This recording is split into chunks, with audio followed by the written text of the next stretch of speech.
حکم پر ہمیں موت آئے گی۔ اللہ رب العزت کا ارشاد ہے هو الذی خلق الموت والحیات لیبلوکم ایکم احسن عملا، کہ وہ ذات جس نے موت اور حیات کو پیدا فرمایا۔ حیات اور موت کو کیوں پیدا فرمایا؟ رب فرماتا ہے لیبلوکم ایکم احسن عملا، تاکہ ہم تمہیں آزمائیں، تمہیں جانچیں، تمہیں پرکھیں کہ تم میں سے کون بہترین عمل والا ہے۔ تو حضرات محترم، اللہ تبارک و تعالیٰ نے جو ہمیں زندگی دی ہے وہ آزمانے کے لیے، امتحان لینے کے لیے دی ہے کہ بندہ اللہ تبارک و تعالیٰ کی نعمتیں حاصل کر کے، رب تبارک و تعالیٰ کے انعام و اکرام کو پا کر کے رب تبارک و تعالیٰ کا شکریہ کتنا ادا کرتا ہے، عبادت کے ذریعے سے، ذکر خدا کے ذریعے سے، اور خدا کی بارگاہ میں خدا کی دی ہوئی نعمتوں کو صدقہ کر کے، لٹا کر کے کس طرح سے رب کی نعمتوں کا شکریہ ادا کرتا ہے۔ تو پیارے اسلامی بھائیوں، رب تبارک و تعالی ہمیں آپ کو زندگی اس لیے دی تاکہ ہمارا امتحان ہو، ہماری آزمائش ہو۔ جی بے شک۔ ہم صبر، مصیبتوں میں کتنا صبر کرتے ہیں، رب تعالی ہمیں آزمانا چاہتا ہے۔ پریشانیوں میں ہم اللہ تبارک و تعالیٰ کو کتنا یاد کرتے ہیں، اور پھر عیش و آرام کی زندگی جب نصیب ہوتی ہے تو پھر بندہ اپنے رب کو کتنا یاد کرتا ہے۔ تو اللہ تبارک و تعالیٰ نے زندگی اور موت کو پیدا ہی اس لیے فرمایا ہے تاکہ رب تعالیٰ آزمائے، امتحان لے۔ اور حضرات محترم، اللہ رب العزت کا ارشاد کہ کل نفس ذائقۃ الموت، کہ ہر نفس کو، ہر جاندار چیز کو موت کا مزہ چکھنا ہے۔ موت سے کسی کو چھٹی نہیں ہے۔ آج سے 40 دن قبل ہمارے محب گرامی، پیکر اخلاص و محبت، عالی جناب محترم محمد مجیب الرحمان صاحب مرحوم مغفور ہمارے بیچ، آپ کے بیچ رہ رہے تھے، لیکن اللہ تبارک و تعالیٰ کا حکم ہوا، اللہ تبارک و تعالیٰ کا حکم ہوا، بلاوا ہوا، اور وہ داعی اجل کو لبیک کہہ گئے۔ اللہ کی بارگاہ میں دعا ہے کہ مولا تعالی ہمارے محب گرامی کو، انہیں قبر میں راحت و سکون عطا فرما، انہیں کروٹ کروٹ جنت نصیب فرما، ان کی قبر کو بقعہ نور بنا، تا حد نگاہ ان کی قبر کو کشادہ فرما۔ عزیزان ملت اسلامیہ، آج ہم لوگ یہاں پر مرحوم کی دعائے مغفرت کے لیے حاضر ہوئے ہیں۔ اللہ کے نبی صلی اللہ تعالی علیہ وسلم کا ارشاد ہے خیر الناس من ینفع الناس، کہ تم میں اچھا آدمی وہ ہے جو دوسروں کو نفع پہنچائے، دوسروں کے کام آئے، دوسروں کے لیے وہ نفع کا سبب بنے۔ حضرات محترم، آج ہم لوگ مرحوم و مغفور کی ایصال ثواب کی غرض سے آئے ہیں۔ ہمیں اسلام، ہمارا مذہب یہ حکم دیتا ہے کہ ہم زندوں کو بھی نفع پہنچائیں، اور جب ہمارے بیچ سے ہم میں سے کوئی اگر دنیا چھوڑ کر چلے جاتے ہیں، ان کے بھی نفع پہنچانے کا کام کا سلسلہ جاری رکھنا چاہیے۔ نبی کریم صلی اللہ تعالی علیہ وسلم کا ارشاد پاک ہے، آقا فرماتے ہیں کہ اذا مات الانسان انقطع عنہ عملہ، جب انسان مر جاتا ہے ان کے سارے اعمال منقطع ہو جاتے ہیں، نیکی کا سلسلہ، عمل کا سلسلہ بند ہو جاتا ہے۔ الا من ثلاثۃ، سوائے 3 عمل کے، اگر دنیا سے جانے والا 3 کام کر کے گیا ہے تو مرنے کے بعد بھی وہ 3 کام کا ثواب اور سلسلہ جاری رہے گا۔ ان میں سے ایک کام صدقہ جاریہ ہے، یعنی صدقہ جاریہ کر کے جانے والا مرنے کے بعد بھی وہ نیکی پاتا رہے گا، ان کے نام اعمال میں نیکیاں درج ہوتے رہیں گے۔ اور دوسرا عمل کہ نیک اولاد چھوڑ کر گیا، ولد صالح یدعو لہ، ایسی اولاد چھوڑا، ایسے بچے اور بچیاں چھوڑے جو دعا کرنے والی ہو، جو نیک کام کرنے والے ہوں۔ تو ایسے اولادوں کا چھوڑ کر جانا بھی یہ فائدے سے خالی نہیں ہے، بلکہ حضور نبی کریم صلی اللہ تعالی علیہ وسلم کے بقول کہ نیک اولادوں کے چھوڑنے پر نیکی کا سلسلہ مرنے کے بعد بھی جاری و ساری رہتا ہے۔ اور تیسرا عمل علم دین ہے، قرآن و حدیث کی تعلیمات ہیں، حلال و حرام کی تعلیمات ہیں۔ ایسی تعلیم حاصل کر کے اگر کوئی شخص دنیا سے جا رہا ہے تو اللہ تبارک و تعالی اس دنیا سے جانے والے کے نام اعمال میں مرنے کے بعد بھی نیکی کا سلسلہ جاری و ساری فرمائے گا، جاری و ساری رکھے گا۔ اس لیے عزیزان ملت اسلامیہ، ہمیں چاہیے کہ ہم صدقہ جاریہ کریں، ایسا کام کریں، ایسا عمل کریں کہ جس عمل کا ثواب مرنے کے بعد بھی جاری رہے۔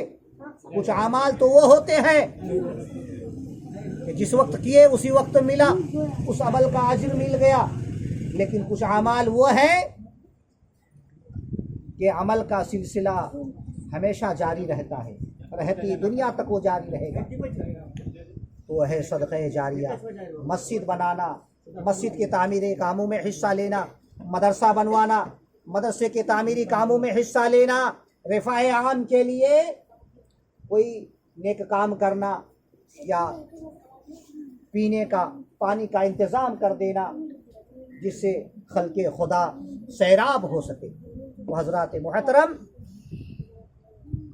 ہمیں چاہیے کہ دنیا سے جانے سے پہلے، دنیا کو چھوڑنے سے پہلے کچھ کام ایسے کر جائیں جو ہمارے لیے صدقہ جاریہ کی شکل بن جائے، ہمارے لیے آخرت کا وہ ذریعہ ہو، نیکی کا سلسلہ جاری رہے، اعمال نامے میں نیکیاں لکھنا بند نہ ہو۔ حضرات، ہم آپ جان رہے ہیں کہ یہ دنیا فانی ہے، یہاں سے سب کو جانی ہے، لیکن حضرات محترم، جب تک ہم اس دنیا میں ہیں، آخرت کے لیے نیکی اور اچھے اعمال کرتے رہنا چاہیے۔ آقا دو جہاں صلی اللہ علیہ وسلم کا ارشاد بھی ہے کہ الدنیا مزرع الآخرہ، دنیا آخرت کی کھیتی ہے۔ تو پیارے اسلامی بھائیوں، آخرت میں کچھ فائدہ حاصل کرنا چاہتے ہو، آخرت میں ثواب کمانا چاہتے ہو، اس کا صلہ لینا چاہتے ہو، صلہ حاصل کرنا چاہتے ہو، تو اس دنیا میں رہ کر نیک کام کیجئے، عمل صالح کیجئے، عبادت و ریاضت کیجئے، تسبیح و تحلیل کیجئے، نماز کی پابندی کیجئے، زکوٰۃ ادا کیجئے، اور اگر مال کی فراوانی ہو تو حج کو بھی جائیے۔ اللہ کے بندوں کی خدمت کیجئے، یہ سارے نیک کام کا صلہ اللہ تبارک و تعالی آخرت میں عطا فرمائے گا۔ پڑھے درود پاک اللہم صلی علی سیدنا مولانا محمد وعلی آل سیدنا مولانا محمد بارک وسلم صلی اللہ تعالی علیہ وسلم۔ حضرات محترم، ہماری موت یقینی ہے، یقینی طور پر ہمیں موت آئے گی، موت سے کوئی بھاگ نہیں سکتا۔ اللہ تبارک و تعالیٰ کا ارشاد ہے فَإِذَا جَاءَ أَجَلُهُمْ لَا يَسْتَأْخِرُونَ سَاعَةً وَلَا يَسْتَقْدِمُونَ، کہ جب وقت مقررہ آ جائے گا، اللہ تبارک و تعالیٰ کا وعدہ جب پورا ہو جائے گا تو اس وعدہ سے نہ تھوڑی دیر پہلے پیچھے ہونے والا ہے اور نہ آگے ہونے والا ہے، یعنی وقت مقررہ پر روح کو قبض کر لی جائے گی۔ مرنے والے کی روح کو قبض کر کے فرشتے لے جائیں گے۔ اگر مرنے والا مومن مسلمان ہے تو بڑے عزت اور احترام کے ساتھ جنتی لباس میں ان کی روح کو لے کر ان کا استقبال کرتے ہوئے، ان کا ادب کرتے ہوئے آسمان کی بلندیوں کی طرف لے جائیں گے۔ اور اگر نیک کام کرنے والا نہیں، ایمان والا نہیں، وہ ایمان اور اسلام والا نہیں، اگر مرنے والا کافر ہے تو پیارے اسلامی بھائیوں، تو ان کی روح بڑی ذلت کے ساتھ نکالا جاتا ہے اور بڑی بے دردی کے ساتھ ان کی روح کو لے جائی جاتی ہے، جہنمی کپڑوں میں لپٹ کر، آگ کے کپڑوں میں لپٹ کر اسے لے جایا جاتا ہے۔ لیکن خوش قسمت ہے مسلمان، ایمان والے جب اس دنیا سے جاتے ہیں تو بڑی عزت کے ساتھ انہیں لے جایا جاتا ہے۔ تو پیارے اسلامی بھائیوں، ہم اپنے ایمان اور اپنے عمل کو مضبوطی دیں۔ اللہ تبارک و تعالی ہمارے دلوں پر نظر رکھتا ہے۔ اللہ تبارک و تعالی ہمارے دلوں پر ہماری صورت کو نہیں دیکھتا، ہمارے مال کو نہیں دیکھتا، بلکہ اللہ تبارک و تعالی کی نظر ہمارے اعمال پر ہوتی ہے، ہمارے دلوں پر ہوتا ہے۔ اللہ تبارک و تعالی ہمارے دلوں کو دیکھتا ہے، ہماری صورت اور ہمارے مال کو نہیں دیکھتا۔ رب یہ نہیں دیکھتا کہ یہ بندہ کتنا خوبصورت ہے، ان کی آنکھیں کتنی خوبصورت ہیں، ان کا چہرہ کتنا خوبصورت ہے، ان کے ہاتھ اور پیر کتنے اچھے ہیں۔ رب یہ نہیں دیکھتا، بلکہ رب تبارک و تعالی اپنے بندے کے دل کو دیکھتا ہے کہ بندے کے دل میں میری یاد کتنی ہے، خوف خدا کتنا ہے، اللہ اس کے رسول کی محبت کتنی ہے۔ پیارے اسلامی بھائیوں، رب تعالی اپنے بندوں کے دل کو دیکھتا ہے، اس لیے پیارے اسلامی بھائیوں، اپنے دل کو پاک اور صاف کرو، اپنے دل کو تزکیے قلب، ذکر خدا، توبہ و استغفار کر کے اپنے دل کو پاک و صاف کرو، کیونکہ اللہ تبارک و تعالی بندوں کے دلوں پر نظر رکھتا ہے، بندوں کے دلوں کو دیکھتا ہے کہ میرے بندے کے دل میں میری محبت کتنی ہے، میرا خوف کتنا ہے، میری حاضری کتنی ہے۔ اور ساتھ ہی ساتھ رب تعالی ہمارے آپ کے اعمال کو دیکھتا ہے۔ رب یہ دیکھتا ہے کہ میرے بندے نے صبح سے لے کر کے شام تک اور شام سے لے کر کے صبح تک ہمیں کتنا یاد کیا، ہماری کتنی عبادت کی، کتنے صدقہ لٹائے، کتنی خیراتیں دی، کتنے لوگوں کے کام آئے، کتنی دعائیں مانگی۔ تو حضرات محترم، جب ہمارے دل پر رب کی نظر ہے تو ہمیں چاہیے کہ جب ہم اللہ کی بارگاہ میں دعا مانگیں تو حضور قلب کے ساتھ مانگیں کہ سبحان اللہ، حضور قلب کے ساتھ مانگیں۔ جب ہم نماز کے لیے کھڑے ہوں تو حضور قلب کے ساتھ کھڑے ہوں۔ جب رب تبارک و تعالیٰ کی بارگاہ میں قرات کریں تو حضور قلب کے ساتھ کریں، رب کا ذکر کریں حضور قلب کے ساتھ کریں۔ ایسا نہیں کہ زبان سے رب تبارک و تعالیٰ کا تو نام نکل رہا ہے لیکن دل دنیا کے خیالات میں ڈوبے ہوئے ہیں، دنیا کی طرف مائل ہے۔ پیارے اسلامی بھائیوں، رب تبارک و تعالیٰ کا فضل اور اس کا کرم اور اپنے دعاؤں کی مقبولیت کے لیے ہمیں حضور قلب کے ساتھ اللہ کی بارگاہ میں دعا کرنی ہوگی، تب جا کر اللہ پاک ہمارے دعا کو قبول فرمائے گا۔ دیکھا جاتا ہے لوگ دعا کرتے ہیں، دعا قبول نہیں ہوتی، کیوں؟ نبی کریم صلی اللہ علیہ وسلم فرماتے ہیں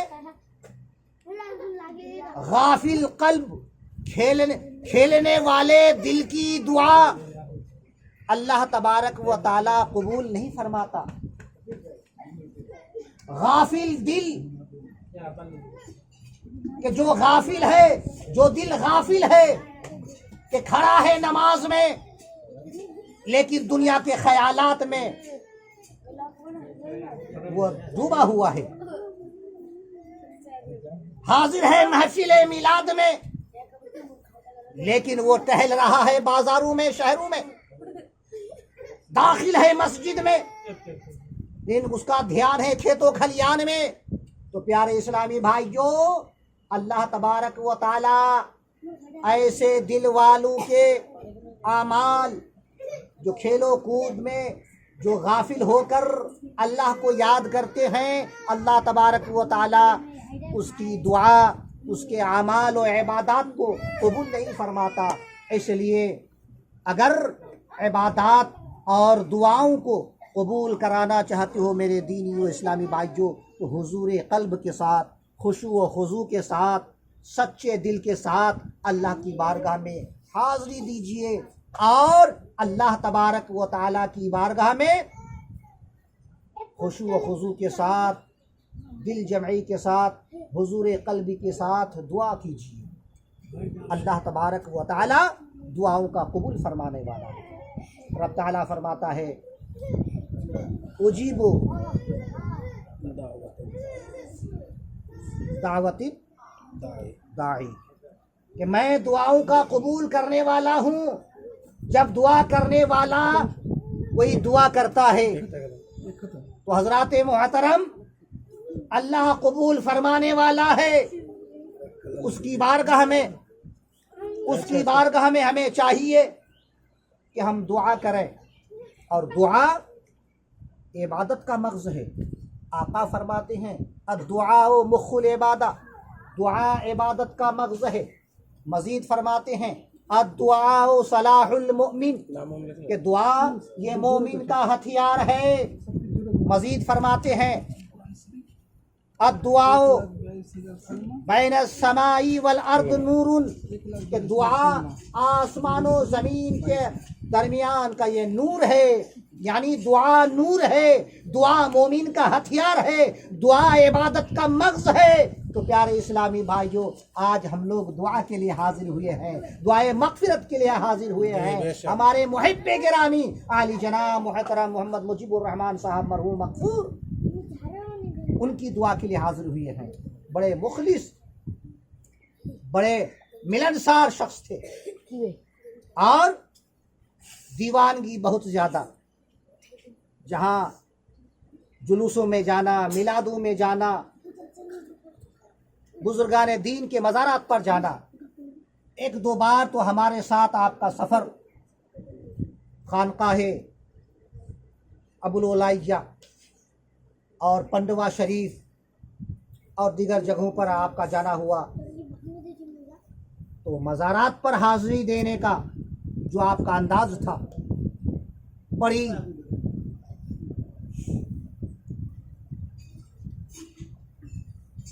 رقت انگیز حاضری، دل جمعی کے ساتھ حاضری آپ کی ہوتی تھی۔ جلکی بھی ہمارے ساتھ جانا ہوا، درگاہ شریف جلکی میں کئی بار آپ ہمارے ساتھ گئے۔ وہ اکثر یہ چاہتے تھے کہ بزرگان دین کے مزارات پر ہم حاضر دیں تاکہ اس کا فیض ملے کہ سبحان اللہ، ان کے دعاؤں کے صدقے میں، ان کے فیض و برکات کے صدقے میں ہماری دنیا بھی سنورے اور ہماری آخرت بھی سنور جائے۔ تو مخلص گرامی وہ اللہ کے نیک بندوں سے عقیدت رکھتے تھے، بزرگان دین سے محبت رکھتے تھے، ان کے دل میں بزرگان دین کی محبت تھی، عالم علماء کے دل میں عالم علماء کی قدر ان کے دل میں تھی۔ ان حالات اس تناظر میں ہمیں اللہ کی ذات سے یہ امید ہے کہ اے رب تبارک و تعالی مرحوم و مغفور کو بزرگان دین کی محبت کے صدقے میں، نبی کریم صلی اللہ تعالی علیہ وسلم کے محبت کے صدقے میں، کل بزرگان دین کے عقیدت و محبت کے صدقے میں ان کی مغفرت و بخشش فرما، ان کی قبر میں رحمت و نور کی بارش نازل فرما، تا حد نظر ان کی قبر کو کشادہ فرما، اور ان کے تمام پسماندگان، ان کے تمام اولاد، ان کی تمام ذریت کے لیے دعائے خاص ہے، ان کے تمام وارثین کے لیے دعائے خاص ہے۔ مولا تعالیٰ ان کے جملہ وارثین کو ان کے لیے ایصال ثواب کرنے کی توفیق عطا فرما، اور ان کے گزرنے پر سبوں کو صبر جمیل کی توفیق عطا فرما۔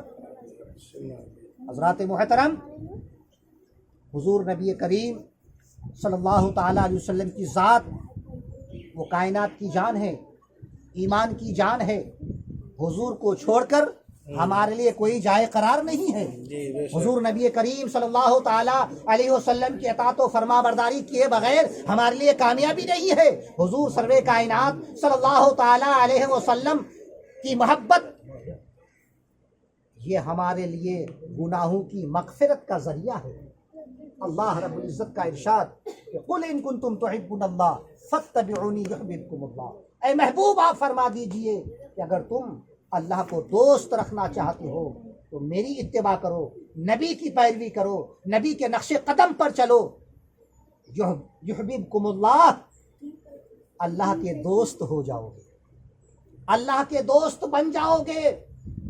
وَيَغْفِرْ لَكُمْ ذُنُوبَكُمْ، نبی کریم صلی اللہ تعالیٰ علیہ وسلم کی اطاعت و فرما برداری کے صدقے میں، نبی کی محبت کے صدقے میں گناہ خطا کو معاف بھی فرما دے گا۔ رب کی ذات سے امید ہے کہ مرحوم نبی سے محبت کر کے گئے ہیں، نبی کا کلمہ پڑھ کر کے گئے ہیں، نبی کے نام پر اپنا انگوٹھا چوم کے گئے ہیں، بزرگان دین سے عقیدت رکھ کر گئے ہیں۔ اے رب تبارک و تعالی، جب تیرا یہ وعدہ ہے کہ تو تیرے محبوب سے محبت کرنے والے کو بخشش عطا فرماتا ہے، تو الحمدللہ ثم الحمدللہ اللہ پاک مرحوم کی مغفرت و بخشش فرمائے گا، انہیں جنت میں اعلیٰ سے اعلیٰ مقام عطا فرمائے گا۔ اور حضرات محترم، آئیے، حضور نبی کریم صلی اللہ تعالیٰ علیہ وسلم کی ذات ایسی تھی، خاکساری ذات۔ حضور نبی کریم صلی اللہ تعالیٰ علیہ وسلم جنگ خندق کے موقع پر آپ خندق کھود رہے ہیں، اتنے میں حضرت جابر رضی اللہ تعالی عنہ نے آپ کے شکم مبارک پر ایک پتھر بندھا ہوا دیکھ لیا، تو آپ گھر تشریف لائے اور اپنی بیوی سے آپ نے کہا کہ میرے گھر میں کھانے پینے کی کوئی چیز ہے؟ تو اس کی بیوی نے بتائی کہ تھوڑا سا جو ہے اور ایک بکری کا چھوٹا سا بچہ ہے۔ تو حضرت جابر فرماتے ہیں کہ میں چاہتا ہوں کہ حضور نبی کریم صلی اللہ تعالی علیہ وسلم کو اپنے گھر پر بلا کر اسے کھانا کھلائیں، اس کو پانی پلائیں۔ تو آپ کی بیوی راضی ہو گئی، بکری کا بچہ ذبح ہو گیا، اور آپ اپنی بیوی کو یہ کہہ کر حضور کی بارگاہ میں تشریف لے گئے کہ تم کھانا اور گوشت تیار کرو، میں حضور کی بارگاہ میں جاتا ہوں، اسے بلا کر لاتا ہوں۔ حضرت جابر رضی اللہ تعالی عنہ حضور نبی کریم صلی اللہ علیہ وسلم کی بارگاہ میں حاضر ہوتے ہیں اور عرض کرتے ہیں، اور ساتھ ہی ساتھ جب روانہ ہو رہے تھے تو آپ کی بیوی نے یہ کہی کہ حضور کے پاس تو بہت سے لوگ ہیں، بہت سارے لشکر ہیں، کافی تعداد ہے لشکروں کی، لیکن ان کے کان میں جا کے کہیے گا کہ آپ اپنے ہمراہ 10 سے کچھ کم آدمی لیجئے گا اور میرے گھر پر تشریف لے چلیں گے۔ تو حضرت جابر رضی اللہ تعالیٰ عنہ حضور کی کان میں جا کر کہے حضور ہمارے گھر چلیں اور اپنے ساتھ اپنے ہمراہ 10 سے کچھ کم آدمی ساتھ لے لیں۔ اتنا سننے کے بعد حضور نبی کریم صلی اللہ تعالیٰ علیہ وسلم نے تمام لشکروں کی طرف مخاطب ہو کر کے فرمایا، اے لشکروں میرے صحابیوں، جابر کے گھر چلو، جابر کے گھر چلو، آج ان کے ہاں دعوت ہے، کھانا وہی تناول کریں گے، پانی وہی پئیں گے۔ حضور نبی کریم صلی اللہ تعالیٰ علیہ وسلم کے اس بات پر تمام صحابہ کرام حضور کے ساتھ حضرت جابر رضی اللہ تعالیٰ عنہ کے مکان میں پہنچ گئے۔ حضرت جابر کے مکان میں پہنچ گئے۔ حضور نبی کریم صلی اللہ علیہ وسلم نے حضرت جابر سے فرمایا کہ جو آٹا گوندے ہو لے آؤ، جو گوشت رکھے ہو اسے لے آؤ۔ حضور نبی کریم صلی اللہ تعالیٰ علیہ وسلم نے گوندے ہوئے آٹے میں اپنا تھوک مبارک اس میں عطا کیا، گوشت کے برتن میں بھی اور آٹے کے برتن میں بھی، اور فرمایا کہ اب روٹی پکانا شروع کرو، گوشت پکانا شروع کرو۔ روٹی تیار ہو گئی، گوشت بھی تیار، اور فرمایا کہ سبھوں کو کھلانا شروع کر دو، سبھوں کو کھلانا شروع کر دو۔ پیارے اسلامی بھائیو، حضور نبی کریم صلی اللہ تعالیٰ علیہ وسلم کے حکم کے مطابق آپ کے ساتھ جتنے لوگ تھے، جتنے صحابہ کرام تھے، تقریباً 1000 لوگوں نے اس آٹے سے لوگ شکم شیر ہو گئے۔ شکم شیر ہو کر کے حضور نبی کریم صلی اللہ تعالی علیہ وسلم کے صحابہ وہ جانسان اس مختصر سے آٹے سے تقریباً 1000 لوگ شکم شیر ہوتے ہیں، پیٹ بھر کر کے کھاتے ہیں۔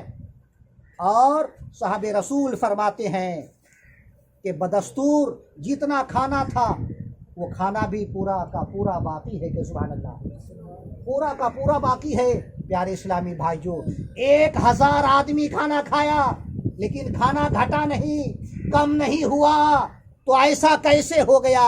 پیارے اسلامی بھائیوں، حضرت جابر رضی اللہ تعالیٰ عنہ فرماتے ہیں کہ ہم لوگ اس وقت 1000 تھے، میرے مکان میں 1000 لوگوں کی حاضری ہوئی، میں نے 1000 لوگوں کو کھانا کھلا دیا۔ یہ نبی کریم صلی اللہ تعالیٰ علیہ وسلم کے لعاب مبارک کی یہ برکت ہے۔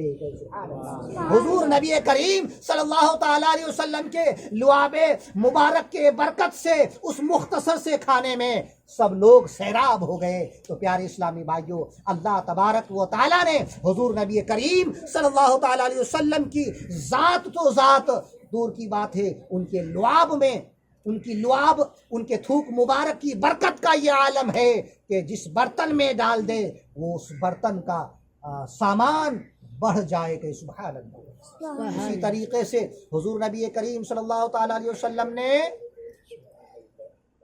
جنگ حدیبیہ کے موقع پر سارے لشکر کے پاس جب پانی ختم ہو گیا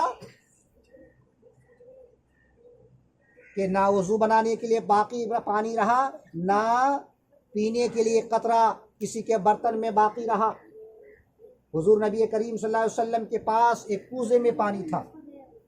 آپ نے وضو بنانے کے لیے اس پانی کو باہر کیا، لوگوں کی نظر پڑی، وہ سب کے سب لشکر صحابہ حضور کی طرف لپکے حاضر ہوئے کہ یا رسول اللہ صلی اللہ علیہ وسلم، تمام لشکروں کے پاس پانی ختم ہو گیا ہے، پانی کا ایک بوند بھی باقی نہیں ہے جس کے ذریعے سے نہ ہم وضو بنا سکیں نہ پی سکیں، پیاس سے ہم سب بے چین و بے قرار ہیں۔